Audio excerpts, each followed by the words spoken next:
ಹೋದ ವರ್ಷ ಇಲ್ಲೇ ನೀವು ನಮ್ಮ ಕಾಂಗ್ರೆಸ್ಸಿನ 5 ಗ್ಯಾರಂಟಿ ಬಗ್ಗೆ ಟೀಕೆ ಮಾಡಿದ್ರಿ, ತಮಾಷೆ ಮಾಡಿದ್ರಿ. ಅದು ಬಿಸಿ ನಿಮಗೂ ತಟ್ಟು, ಅದೇನಾಯಿತು ಎಲ್ಲರಿಗೂ ಗೊತ್ತು.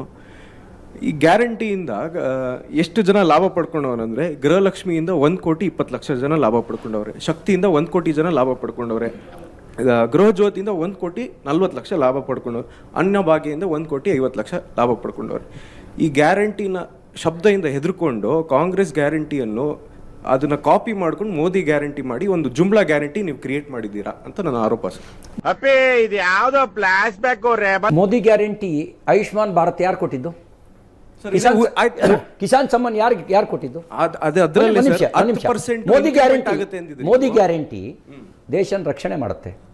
ಭಯೋತ್ಪಾದಕರಿಗೆ ಸರ್ಜಿಕಲ್ ಸ್ಟ್ರೈಕ್ ಮೂಲಕ ಉತ್ತರ ಕೊಡೋದು ಮೋದಿ ಗ್ಯಾರಂಟಿ. ಭಯೋತ್ಪಾದಕ ಸರ್ಜಿಕಲ್ ಸ್ಟ್ರೈಕ್ ಮೂಲಕ ಉತ್ತರ ಕೊಡೋದು, ಬ್ರದರ್ಸ್ ಅಂತ ಕರೆಯೋದಲ್ಲ. ಆದರೆ ಮುಸಲ್ಮಾನರು ನೀವು ಏನಂತಿದ್ರು ಸರ್? ನಾನು ಮುಸಲ್ಮಾನರು ಎಲ್ಲರೂ ಭಯೋತ್ಪಾದಕರಲ್ಲ. ದುರ್ದೈವ ಸಂಗೀತಿ ಸಿಕ್ಕಿರೋ ಭಯೋತ್ಪಾದಕರಲ್ಲಿ ಬಹುತೇಕ ಜನ ಮುಸಲ್ಮಾನರೇ. ದುರ್ದೈವ. ಆ ಸಮಾಜ ಯೋಚನೆ ಮಾಡಬೇಕು. ಎಲ್ಲ ಮುಸಲ್ಮಾನರು ಭಯೋತ್ಪಾದಕರಲ್ಲ. APJ ಅಬ್ದುಲ್ ಕಲಾಂ ಅವ್ರನ್ನ ನಾವು ಹೃದಯದಲ್ಲಿ ಇಟ್ಟಿದ್ದೀವಿ. ನೀವು ಇಟ್ಕೊಂಡಿದ್ದೀರಿ ಅಲ್ವ ಗೊತ್ತಿಲ್ಲ. ಖಂಡಿತ ಸರ್, ನೀವು ಇಟ್ಕೊಂಡಿದ್ದೀರಲ್ಲ ಗೊತ್ತಿಲ್ಲ, ನಂಗೆ ಗೊತ್ತಿಲ್ಲ. ಆದರೆ ಭಯೋತ್ಪಾದಕರನ್ನ ಅವನು ಯಾರೋ ತಾಹ, ಅವನ ಹೆಸರೇನು ಮತಿನ್ ತಾಹ, ಮುಜಾಮಿಲ್, ಇವ್ರನ್ನ ಭಯೋತ್ಪಾದಕರನ್ನು ಕರಿಬೇಕಾ ಬೇಡವೋ? ಅವ್ರನ್ನ ಬ್ರದರ್ಸ್ ಅನ್ನಕ್ಕಾಗತ್ತಾ? No way. ಆ ವಿಚಾರ ಚರ್ಚೆನೇ ಆಗಿಲ್ಲ. ಇಲ್ಲ, ಚಾನ್ಸೇ ಇಲ್ಲ. No way. ಅವ್ನು ಬ್ರದರ್ ಅಲ್ಲ, ನಾನು ಹೇಳಿದ ಬ್ರದರ್ಸ್ ಅನ್ನೋಕ್ಕಾಗಲ್ಲ. ಹಾಗಾಗಿ ಈ ಗ್ಯಾರಂಟಿದೇನು ಹೇಳಿದ್ರಲ್ಲ ನೀವು, ಜನ ಓಟ್ ಕೊಟ್ಟಿದ್ದಾರೆ, ಗೆಲ್ಸಿದ್ದಾರೆ, ಋಣ ತೀರಿಸೋ ಕೆಲಸ ಮಾಡ್ತಾಯಿದ್ದೀರಿ. ತೀರಿಸಿರಿ, ನೀವು ಋಣ ತೀರಿಸಲೇಬೇಕು. 5 ವರ್ಷ ತೀರಿಸ್ಬೇಕು, ಋಣನ ತೀರಿಸಿ. ನಾವು ನಮ್ಮ ಮೋದಿ ಗ್ಯಾರಂಟಿ ಬದುಕನ್ನು ಬದಲಾಯಿಸುತ್ತೆ, ಬೇಡುವವನನ್ನು ನೀಡುವವನನ್ನಾಗಿ ಮಾಡುತ್ತೆ. ಅದು ಮೋದಿ ಗ್ಯಾರಂಟಿ. ನಾನು ಹೇಳಿದೆ, ಮೋದಿ ಗ್ಯಾರಂಟಿ ಬದುಕನ್ನು ಬದಲಾಯಿಸುತ್ತೆ. ಆ ಬದುಕನ್ನು ಬದಲಾಯಿಸೋದು ಭವಿಷ್ಯವನ್ನು ಬದಲಾಯಿಸುತ್ತೆ. ಅದು ಮೋದಿ ಗ್ಯಾರಂಟಿ. ಈ ಗ್ಯಾರಂಟಿಗಳು ಹರಕೆ ಕುರಿ ಮಾಡುತ್ತೆ. ಅದೇ ಸರ್, ಹೆಂಗೆ ಹರಕೆ ಕುರಿ ಮಾಡುತ್ತೆ ಕೇಳಿಸ್ಕೊಳ್ಳಿ. ಹೆಂಗೆ ಹರಕೆ ಕುರಿ ಮಾಡುತ್ತೆ ಗೊತ್ತಾ? ಹರಕೆ ಕುರಿ ಗೊತ್ತಿಲ್ಲ ನಿಮಗೆ ಬಹುಶಃ. ಈ ಹರಕೆ ಕುರಿಗೆ ತಿನ್ನಕ್ಕೆ ಚೆನ್ನಾಗಿ ಸೊಪ್ಪು ಸೊದೆ ಎಲ್ಲ ಮೇವೆಲ್ಲ ಹಾಕ್ತಾರೆ, ಚೆನ್ನಾಗಿ ತಿಂತಾ ಇರುತ್ತೆ.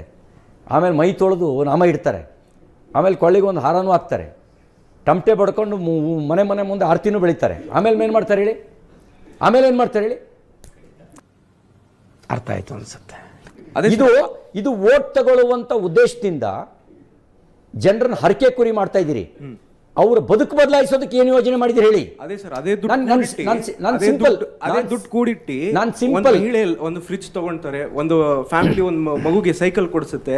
ಅದೇನು ಎಕನಾಮಿ ನೀವು ಕೊಟ್ಟಿದ್ದೀರಿ, ಸಂತೋಷ. ಹೌದು ಸರ್. ಫ್ರೀ ಎಜುಕೇಶನ್ ಮಾಡಿದ್ರೆ, ಹೈಯರ್ ಎಜುಕೇಶನ್ ಫ್ರೀ. ಮೋದಿ ಮಾಡಿದಿಲ್ಲ ಸರ್. ₹1 ಅಲ್ಲ, ನೀವು ನಾನು ಹೇಳಿದ್ದೇನೆ, ಮಾಡಿದ್ರೆ ಬದುಕು ಬದಲಾಗ್ತಿತ್ತು. ನಿಮಗೆ ಇವತ್ತು ಜನ ಅವರು ನೋಡಿ, ಆಯುಷ್ಮಾನ್ ಭಾರತ್ 5 ಲಕ್ಷ ರೂಪಾಯಿವರೆಗೂ ಮೆಡಿಕಲ್ ಬಿಲ್ ಅನ್ನು ಮೋದಿ ಕಟ್ತಾರೆ. ಹೌದು ಸರ್. ಒಂದು ಯೋಜನೆಗೆ ಸಮ ಇಲ್ಲ. ನೀವು ವರ್ಷಕ್ಕೆ ಎಲ್ಲ ಸೇರಿದ್ರು 24,000 ಕೊಡ್ತೀರಿ. ಅದೇ ಸರ್, ಉಜ್ವಲ ಯೋಜನೆ. ಒಂದು ನಿಮಿಷ ಕೇಳು ಬ್ರದರ್, ಸಮಯ ಕಡಿಮೆ ಇದೆ. ಒಂದು ನಿಮಿಷ ಕೇಳು ಬ್ರದರ್. ಒಂದು ಯೋಜನೆಗೆ ಸಮ ಇಲ್ಲ. ನಿಮ್ಮ ಎಲ್ಲ ಯೋಜನೆಯೂ ಸೇರಿಸಿದ್ರೆ ಮೋದಿ ಕೊಡುವ ಆಯುಷ್ಮಾನ್ ಭಾರತಕ್ಕೆ ಸಮ ಇಲ್ಲ. ಅದು ಒಂದರಲ್ಲಿ 5 ಲಕ್ಷ ರೂಪಾಯಿ ಬೆನಿಫಿಟ್ ಇದೆ. ಅದು ಒಂದರಲ್ಲಿ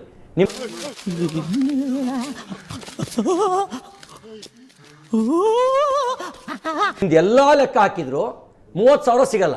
ಎಲ್ಲ ಲೆಕ್ಕ ಹಾಕಿ ಸರ್, ಖಂಡಿತ ಒಪ್ಕೊಳ್ಳೋಣ. ಅದೇ ಉಜ್ವಲ ಯೋಜನೆಯಲ್ಲಿ ಅದಕ್ಕೆ ಮೋದಿ ಗ್ಯಾರಂಟಿ ಅಂತ ಹೇಳಿದ್ದು. ಹೇಳ್ತೀನಿ. ಸಿಲಿಂಡರ್ ಕೊಟ್ರಿ ಪಾಪ, ಲಾಸ್ಟ್ ಇಯರ್ ಫೈನಾನ್ಷಿಯಲ್ ಇಯರ್ ಅಲ್ಲಿ ಪಾಪ 1,20,00,000 ಜನ ಪಾಪ ರೀಫಿಲ್ ಮಾಡ್ಕೊಳಕ್ಕಾಗಿಲ್ಲ. ಅದ್ರ ಬಗ್ಗೆ ಏನ್ ನಿಂತೀರ? ಅದಕ್ಕೆ ಆ ಪಾಪವನ್ನ ಮನಗಂಡು ₹400 ಸಬ್ಸಿಡಿ ಕೊಡ್ತಾ ಇದೀವಿ ಉಜ್ವಲ ಯೋಜನೆ ಸಿಲಿಂಡರ್ಗೆ.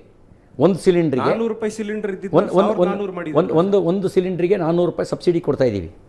ಹಾಂ, ನಾನು ಹುಟ್ಟಿದಾಗ ಪೆಟ್ರೋಲ್ ಬೆಲೆ ₹1.25 ಇತ್ತು. ಖಂಡಿತ ಸರ್. ಕಾಂಗ್ರೆಸ್ಸು ನಾನು ವೋಟ್ ಹಾಕೋ ಲೆವೆಲಿಗೆ ಬಂದಾಗ ₹57 ತಂದಿತ್ತು. ಅವಾಗ ಕಾಂಗ್ರೆಸ್ಸೇ ಅಧಿಕಾರದಲ್ಲಿ ಇತ್ತು. ನೀನ್ 7 ಮಿಂಡ್ರಿ ಆದ್ರೆ ನಾನು 14 ಮಿಂಡ್ರಿ. ಮತ್ತೆ ಭೇಟಿಯಾಗೋಣ. ನಮಸ್ಕಾರ.